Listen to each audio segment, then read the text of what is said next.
తల్లిదండ్రులకు చంటిబిడ్డగా రక్షణ స్వార్థ మాటకు రూపుకట్టిన సృష్టి శిఖరం.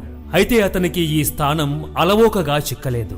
అహోరాత్రులు శ్రమించి అనేక సమస్యల అవరోధాలను ఎదిరించి తనను వద్దనుకున్న వారిని సైతం యేసయ్య మాటతో అందరినీ తన హక్కున చేర్చుకున్నాడు. సత్య మార్గములో నిలిచాడు, జీవపు బాటలో నడిచాడు, తాననుకున్న ప్రపంచాన్ని గెలిచాడు.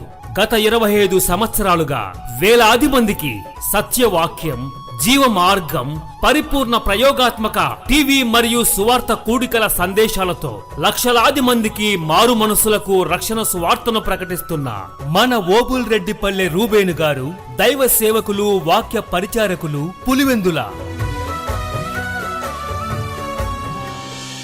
అది తలపుల మండలం, కదిరి తాలూకా, అనంతపురం జిల్లా.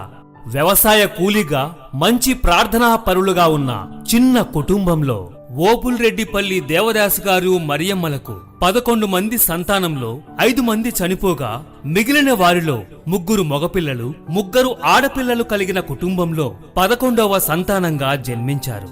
చిన్ననాటి నుండి దైవభక్తితో ప్రభువు మార్గాన నడుస్తూ తల్లిదండ్రుల ప్రోత్సాహంతో ఈరోజు ఒక సేవకునిగా ఉండగలిగాడు. 1988లో 4వ తరగతి కడప సిఎస్ఐ స్కూల్లో బోర్డింగ్లో చేర్పించారు. అది నా ఆత్మీయతకు పునాదిగా నిలిచింది. తర్వాత కడప, మదనపల్లి, గుత్తి ఇలా అనేక ప్రాంతాలలో నా చదువును కొంత పూర్తి చేసుకున్నట్టుకు నా ప్రభువు సహకరించారు.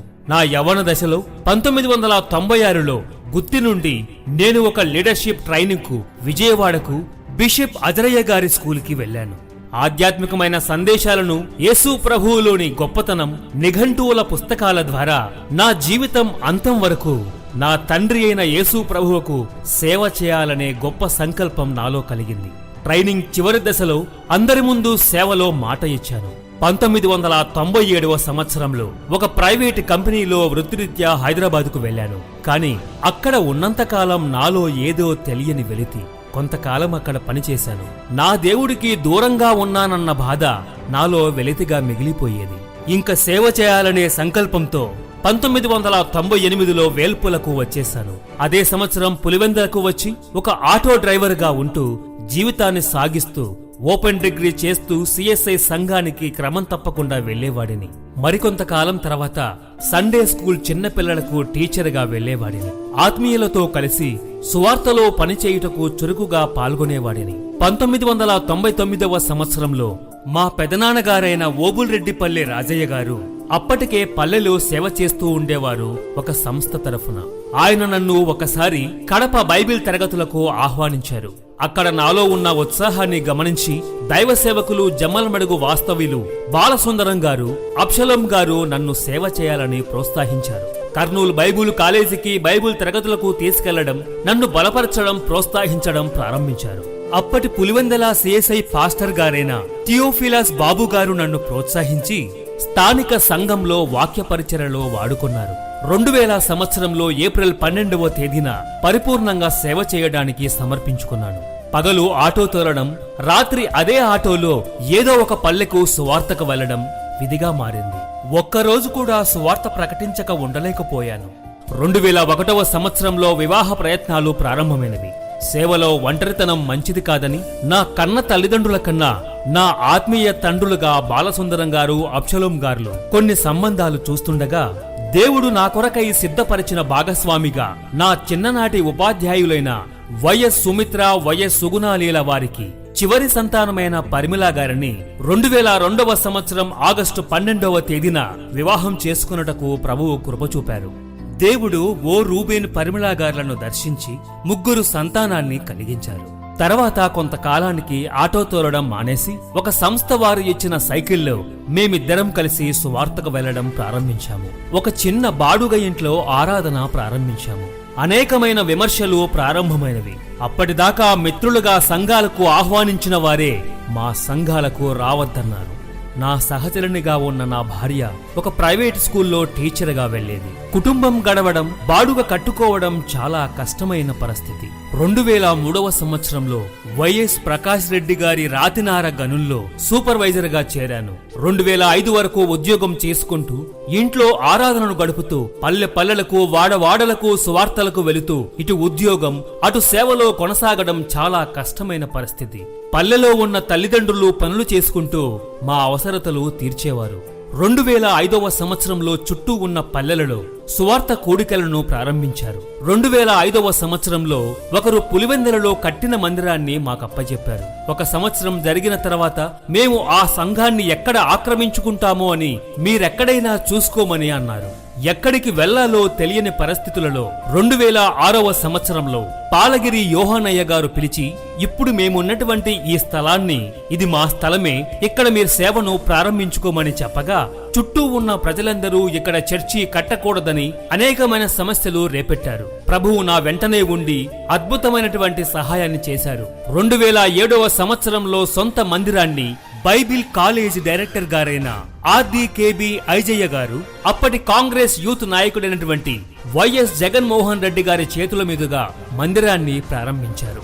అదే 2007వ సంవత్సరంలో వైఎస్ షర్మిల గారు ప్రారంభించిన అనాథాశ్రమంలో ఒక పాస్టర్ గా 4 సంవత్సరాలు ఉదయకాలము మరియు సాయంకాలము పిల్లలను వాక్యంలో పెంచుటకు నియమించబడ్డాను. 2010 వరకు 7,000 రూపాయల జీతంతో అనాథాశ్రమంలో పనిచేస్తున్న నాకు ఏదో తెలియని వెలితి. ఆత్మీయుల రక్షణ కోసం నేనెక్కడ ప్రాకులాడుతున్నాననే బాధ నాలో కలిగింది. నా ఆత్మీయ పెద్దలతో నేను పంచుకున్న ఒక గొప్ప సంకల్పం, ఇండిపెండెంట్ పాస్టర్ గా ఉంటూ పల్లెల నుంచి పట్టణాల వరకు, వీధి కూడికల నుంచి విదేశీ కూడికల వరకు ప్రభువు నన్ను నడిపిస్తూ వచ్చారు. స్థానిక సంఘంలోని యవనస్తులు నా వెంటే ఉంటూ స్వార్థ కూడికలలో ఎంతో సహకారిగా నిలిచారు. సభల కన్వీనర్ గా చందు, తనకు సహకారిగా కిరణ్, దివాకర్, ఇమ్మానుయేల్, ప్రభుకుమార్, భానుచంద్ర, సాల్మన్, తేజ, అబ్నేరు ఇంకా కొంతమంది కలిసి ఇప్పటి వరకు స్వార్థ కూడికలలో తోడుగా ఉన్నారు. 2015వ సంవత్సరంలో మా పల్లెలోని కొంత పొలం అమ్మి పులివెందులలో ఒక చిన్న ఇల్లు కట్టుకోవడానికి ప్రభువు సహాయం చేశారు. ఇల్లైతే బాగుంది, మరి మందిరం బాగలేదనే చింత. మందిరం ద్వారా చిన్నపిల్లలకు ఉచితంగా ట్యూషన్ చెప్తూ ఉచితంగా పుస్తకాలు పలకలు అందించడం, వృద్ధులకు వితంతువులకు అవసరతలు అర్పణలో నుండి ఇవ్వడం ప్రారంభించాను. ఉన్న మందిరాన్ని పొడిగించుకోవడానికి ప్రభువు కృపనిస్తూ ఉండగా 2019వ సంవత్సరంలో నిరీక్షణ ఛానల్లో వారానికి ఒకరోజు సువార్త పరిచర్యను ప్రకటించడానికి సంఘం సహకరించారు. 2020వ సంవత్సరంలో ఇప్పుడున్న కడప ప్రార్థనా ఛానల్ అధినేత అయిన బాబు గారు కడపలో ఒక కూడికలో కలిసి మా ఛానల్లో ఒకరోజు మీ సందేశాన్ని చెప్పమని అడిగారు. ప్రార్థన చేసి చెబుతానని దేవుడిచ్చిన అనుమతితో 2020 జనవరి 15వ తారీఖు నుండి ప్రతిరోజు ఉదయం మరియు సాయంకాలం టీవీలో ప్రసంగించడానికి ప్రభువు కృపనిచ్చాడు. అదే 2020వ సంవత్సరంలో మా తల్లిగారు ప్రభువునందు నిద్రించారు. 2020 మార్చిలో కరోనా వచ్చిన సంగతి అందరికీ తెలిసింది. చర్చీలు మూతబడ్డాయి. ఛానల్లో నా ప్రసంగాలను చెప్పుకోలేనని అనుకున్నప్పుడు బాబన్న గారు, ఇదే రైట్ టైం, అందరూ ఇండ్ల వద్దనే ఉంటారు, మీ సందేశాన్ని చెప్పండని ప్రోత్సహించారు. ఆర్థికంగా సహకరించారు. అది దేవుని చిత్తంలో ఉండటాన్ని బట్టి ఇప్పటి వరకు 6 సంవత్సరాలుగా టీవీ పరిచర్యను కొనసాగిస్తూనే ఉన్నాను. టీవీ పరిచర్య ద్వారా నా కోసం ప్రార్థించే సహకరించే తల్లులు, తండ్రులు, వృద్ధులు, ఆత్మీయులు, అక్కలు, అన్నలు, చెల్లెళ్ళు, అన్నాని ఆప్యాయంగా పిలిచే తమ్ముళ్లను ఎందరనో రాష్ట్ర నలుమూలల నుంచి దేవుడిచ్చాడు. అంతేకాకుండా 2022 ప్రొద్దుటూరులో ఒక ఫంక్షన్ హాల్ బాడుగకు తీసుకుని ఆదివారం సాయంకాలపు స్వార్థ కూడికను ప్రారంభించి ప్రస్తుతం ఒక స్థలం లీజుకు తీసుకుని సాయంకాలపు కూడిక మా పిల్లలతో కలిసి ఉదయకాలపు ఆరాధనలు జరుగుతున్నవి. 2023 జనవరి వరకు మందిరం వర్షం వస్తే కారేది. ఉన్న మందిరాన్ని జనవరి 1వ తారీఖున ఆరాధన అయిపోగానే పడగొట్టాం. ప్రార్థించి పనిని ప్రారంభించాం. మా సంఘంలో ఉన్నవారు పేదవారైనా వారి దాతృత్వం విస్తరించింది. అందరం కలిసి పనిచేశాం. అందరూ ధారాళంగా సహకరించారు. నా వాక్యాన్ని టీవీ ఛానల్లో చూసే ఆత్మీయులు తెలుసుకొని ప్రతి ఒక్కరూ గుప్పిలి విప్పారు. అలు పెరుగని పోరాటాలే ఊహించని ఉప్పెనలై నన్ను నిలువనీయని వేళలో హృదయాన కొలువై ఉన్న ఇశ్రాయేలు దైవమా పిలిచితివే నీ ఖ్యాతికై.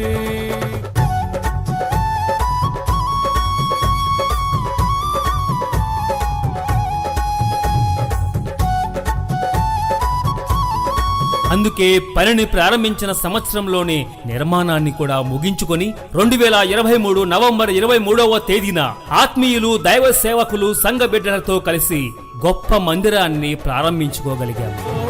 కలవరాల కోటలో, కన్నీటి బాటలో కాపాడే కవచముగా నన్ను ఆవరించిన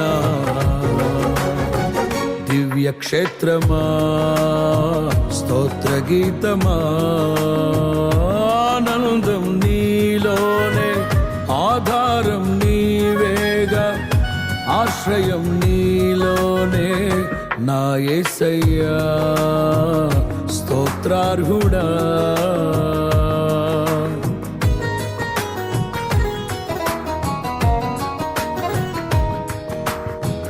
ప్రస్తుతం ఉన్న స్థానిక సంఘం ఆత్మీయుల ద్వారా జరుగుతున్న వాక్య పరిచర్యలు, సంఘ పరిచర్య, స్వార్థ పరిచర్య, టీవీ పరిచర్య, యూట్యూబ్ పరిచర్య, ప్రొద్దుటూరులో ఉదయకాలం మరియు సాయంకాలపు పరిచర్యలు, ఇలా అనేక రకాల పరిచర్యలలో స్థానిక సంఘ సహకారంతో, ఆత్మీయుల ప్రోత్సాహంతో ముందుకు సాగుతూ నాటి నుండి నేటి వరకు దేవుడు తోడైయుండి నా చెయ్యి పట్టి నడిపిస్తూ వస్తున్నాడు. ఇక ముందు కూడా మా ఈ పరిచర్య కొరకై, మా ప్రయాణం కొరకై, ఆయన రాకడ వరకు నా పరిచర్య కొనసాగులాగున ప్రియులైన మీరందరూ మా కొరకు, సంఘం కొరకు ప్రార్థించగలరని ప్రభువు నామమున కోరుతూ ప్రభువునందు మీ ఓ రూబేన్, వాక్య సేవకులు, పులివెందుల.